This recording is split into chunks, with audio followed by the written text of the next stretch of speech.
the first credible plot leak for Doomsday, a new trailer with the X-Men, and the hype around the rest of Marvel's promo materials have kicked off 2026. And that means it's time for us to kick it off too, because there's a ton of news, and all of it is unbelievably incredible. Let us know in the comments how you celebrated the holidays and support this first episode with a like, and we'll get right to it. After all, 1 second of the X-Men trailer with Cyclops turned out to be cooler than anything Fox did with the character over the course of 20 years. But let's take it one step at a time. The teaser starts with a grim monologue from Magneto about death coming for him. This happens against the backdrop of the ruined X-Mansion, where Charles and Eric are traditionally playing chess and holding hands in a friendly manner. This means we've found the mutants in a position where Magneto and Professor X are not at odds and are united in the face of a common enemy. What kind of enemy? The next scene with Cyclops shows what kind, because in the background, a Sentinel is visible, a mutant-killing robot which you're familiar with, if not from X-Men 97,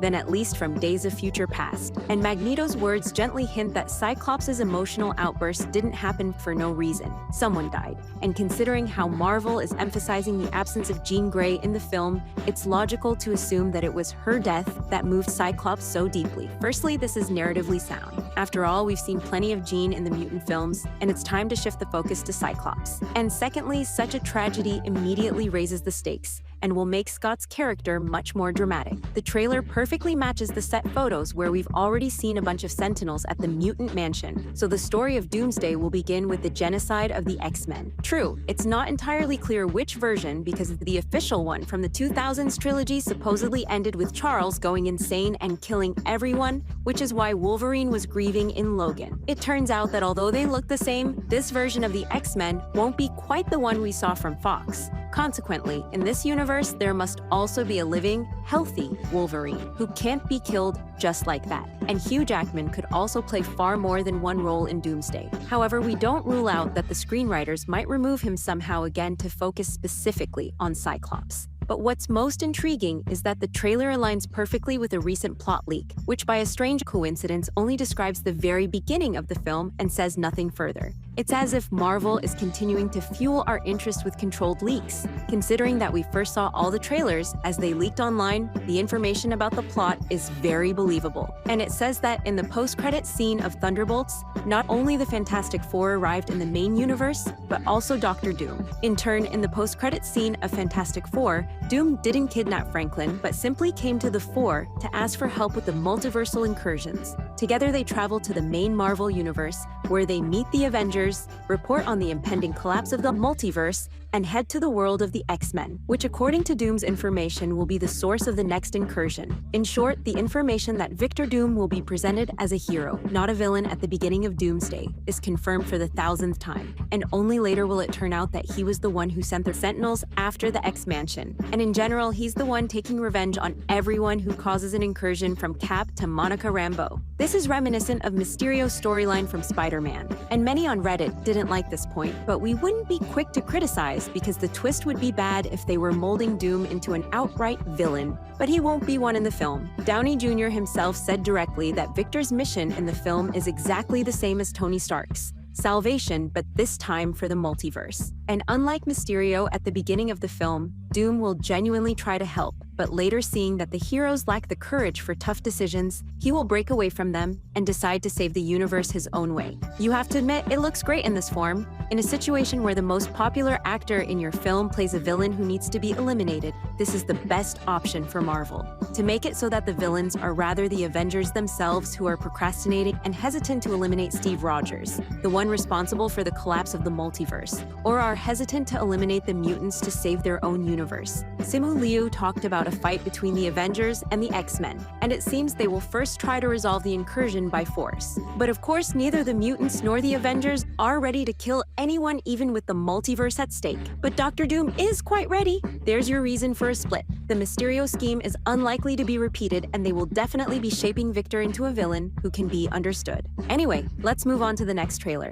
It's dedicated to Wakanda and begins with Shuri still being the Black Panther. Despite all the rumors of a replacement, at least at the beginning of the film, the situation will remain the same as it is now. Next are shots of the Atlanteans with Namora and Namor. Both characters have received a redesign and finally don't look cheap. And at the end of the teaser, M'Baku meets Ben Grimm, and a funny parody of the scene where Groot and Steve Rogers meet takes place. This time, M'Baku and Ben Grimm get acquainted with Ben, comically stating his street as his title, and looking, by the way, also improved and significantly healthier than in Fantastic Four. That's what big budgets can do. The Wakandans themselves, by the way, are also sporting updated suits with inlaid blue stones, which means they have a close, mutually beneficial cooperation with Talakan and Namor. As for the meaning of the teaser, it's not entirely clear. A crossover between Ben Grimm and Black Panther is one of the most unexpected things. And the only thing that can be said for sure is that the Fantastic Four will indeed be warning the people of Earth about the coming danger of the multiverse.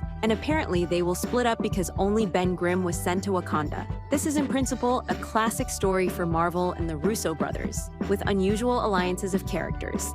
And even though the fourth trailer didn't have any wow moments, it's still cool, simply because Marvel is showing that it's not entirely relying on nostalgia. They haven't forgotten about the current characters who will get a redesign, and they will still try to make fans fall in love with them. This is great because Namor in the second Panther wasn't so bad at times, and Shuri as the Black Panther suffered more from a bad script than from racists and misogynists. The Russo brothers are conducting a soft reboot, and will still use characters from the multiverse saga. DC can attest to how important it is not to go to extremes, and not to carry out total reboots for any reason. If Black Adam had been given a second chance, I'm sure The Rock could have been successful. But the main thing that the 4 teasers are remembered for is that they look like trailers for 4 different films. And this finally is the multiversal feeling that the multiverse saga was precisely lacking. There, Marvel constantly cut corners, reduced the multiversal aspect to a joke, and only in Loki did they even remotely try to delve into it. Now it's serious. Each clip looks unique, hints at its own storyline, and it's very interesting how the Russo brothers are going to combine all of this in one film. But unfortunately, much indicates that the stream of trailers will end here. There are many rumors, and it seems that initially Marvel planned to release a clip with Doctor Doom.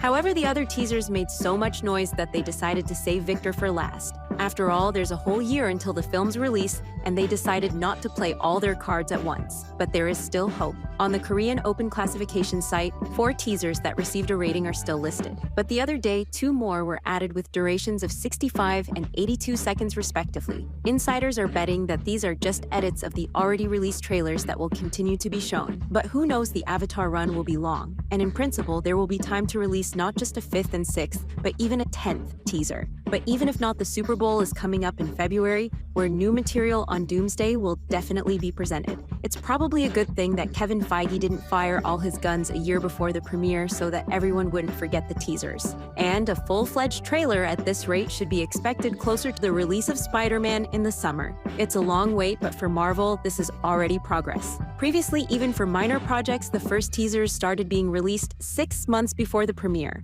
This way, at least we have something to talk about besides leaks and rumors, which, by the way, also exist. It is reported that Haley Atwell has received the biggest role of her Marvel career in Doomsday, even including the series. Journalists insist that Peggy has a lot of screen time in Doomsday, and she will be a fully fledged, active character, not just a backdrop for Steve Rogers. There is also information that additional filming will take place in April, and it will be very large scale. Those who couldn't attend the first wave will be invited first and foremost. And of course, everyone here is waiting for Tom Holland and his Spider-Man. Also, according to insiders, it is in April that Ryan Reynolds and Hugh Jackman will begin their serious filming, who also won't get lost in Doomsday and will have leading roles, and not just in it. It is reported that the early rumor about a solo Wolverine film being in development is just one of many. And after Secret Wars, Marvel wants, well, a whole lot of different projects about mutants, some of which are already in the works, just not publicly announced. It's not hard to guess that among these projects will be Deadpool 4. So Jackman and Reynolds are definitely in Marvel for the long haul.